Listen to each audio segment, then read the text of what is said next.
Rahim, wassalatu wassalamu ala ashrafil anbiya'i wal mursalin sayyidina Muhammad ibn Abdullah wa ala alihi wa ashabihi ajma'in.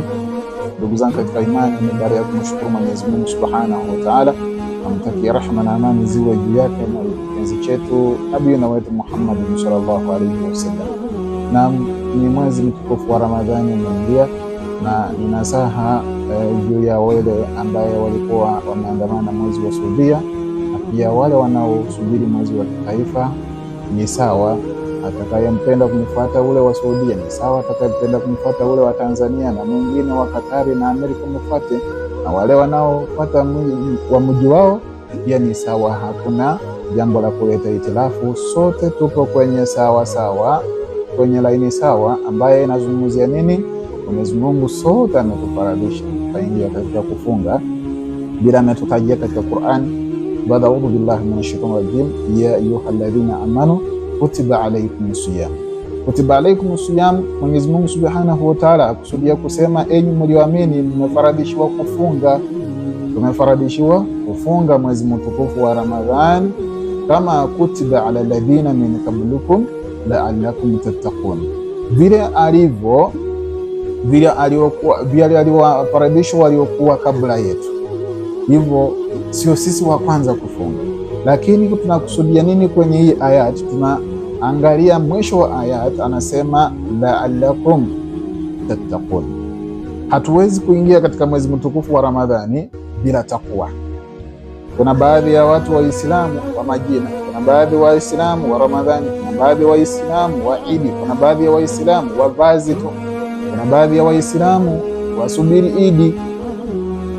Hizo sehemu zinapofika au vile vipindi vinapofika, basi unawaona kwa wingi Waislamu wa aina hii. Ila hapa tunaangalia la'allakum tattaqun, tuone kama kuna kumcha Mungu Mwenyezi Mungu Subhanahu wa Ta'ala. Kumcha Mungu Mwenyezi Mungu Subhanahu wa Ta'ala ndani ya hii ayat, anakusudia Mwenyezi Mungu Subhanahu wa Ta'ala atakayekuwa na takwa katika nafsi yake atamcha Mwenyezi Mungu, atafunga mwezi mtukufu wa Ramadhani, ataswali, atasoma dua, ataavoid maasi, atakuwa na amrisha mema, atakuwa na kataza watu kufanya maovu.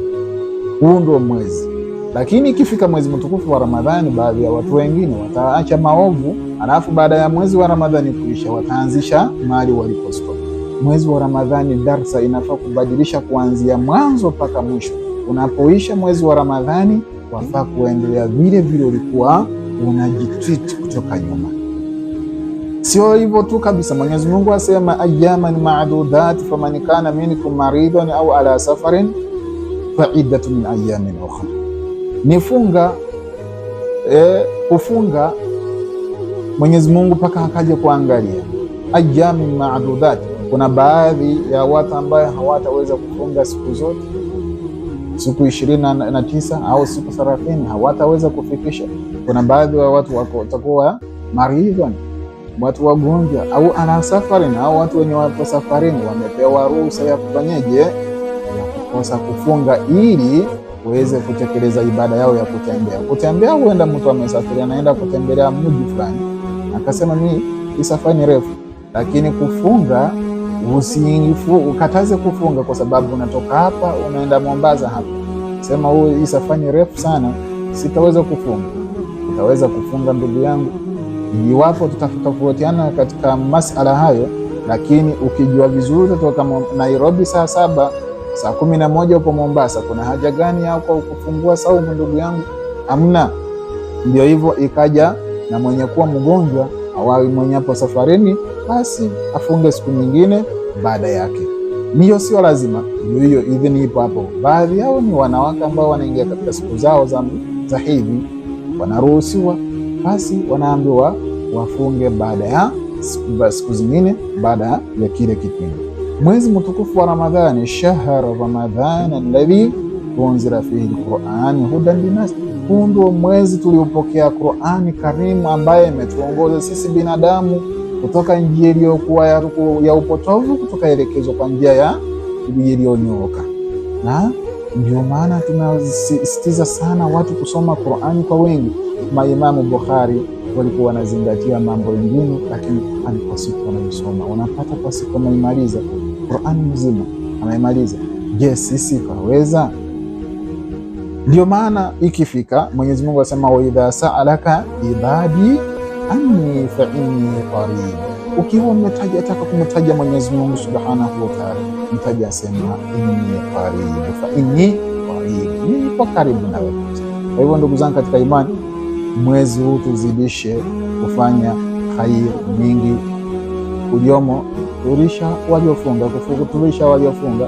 Ajira ni sawa na yule aliyefunga, na wewe unapata sawa sawa. Ukataa tamaa kwa vitu ambazo zinakuletea kufunga saumu, waachana na maovu, ukataza maovu, kuamrisha mema. Vitu kama hizi taleta kwa utapata ujira kubwa katika mwezi mtukufu wa Ramadhani. Na ndio Mtume Muhammad sallallahu alaihi wasallam akusudia katika hadithi iliyokuja katika sahihi Bukhari, asema, man swama ramadhana imanan wa ihtisaban ghufira lahu ma taqaddama min dhanbihi, atakayefunga mwezi mtukufu wa Ramadhani kwa imani na kutarajia malipo yake kutoka kwa Mola Subhanahu wa Ta'ala, atasamehewa madhambi yake yaliyotangulia. Nani ambaye hataki kusamehewa madhambi yaliyotangulia? Nani hapa katika sisi hajawahi kufanya dhambi? Ikiwa kufanya dhambi ni kuogelea katika bahari, basi kila mmoja katika sisi anaogelea katika bahari ya kufanya dhambi. Tutubu kwa Mwenyezi Mungu Subhanahu wa Ta'ala. Idha jaa Ramadhan, Ramadhani inapokuja, hapo inapoingia Ramadhani, futhat abwabul jannati, Mwenyezi Mungu Subhanahu wa Ta'ala afungua milango za pepo. Ghulqat abwabun nar, afunga milango za jahannam. Futhat abwabul janna wa ghulqat abwabun nar.